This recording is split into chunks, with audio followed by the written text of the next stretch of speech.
Nimeona sehemu kwamba kwa kutumia vinegar, baking soda, maji pamoja na sabuni ya unga una uwezo wa kuondoa harufu mbaya kwenye mabafu. Mimi siamini kabisa. Wewe unataka nijione mwenyewe? Haya, unaanza na baking soda kwanza. Unachukua hii ngoma, unaweka hapa kidogo. Baada ya hapo, unachukua sabuni ya unga. Alafu unachukua vinegar. Unaweka hapa pa ngoma ishaliati hiyo. Kwa tuishushe kwanza kidogo hapa maana ina react kama hiyo. Haya, mchanganyiko hapo umetulia. Alafu baada hapo unachukua maji sasa. Unachukua maji kidogo unaweka. Umeona ngoma hiyo hapo tayari?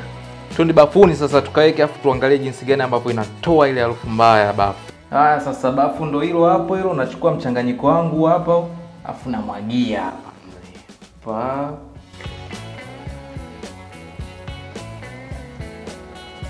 Mchanganyiko kama hivyo umeshaingia kudada deki. Afu tunasubiri sasa tuone harufu kama itatoka au vipi. Imetimia kama nusu saa fulani hivi toka niweke ule mchanganyiko. Atwende sasa hivi tukaangalie kama harufu kweli imetoka.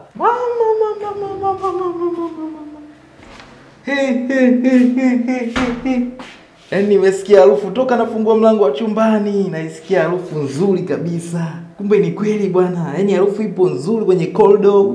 Kiharufu kizuri ukiingia huko kwenye bafu. Tofauti na mwanzoni kabisa ilikuwa kiharufu fulani hivi yani. Kumbe ni kweli bwana.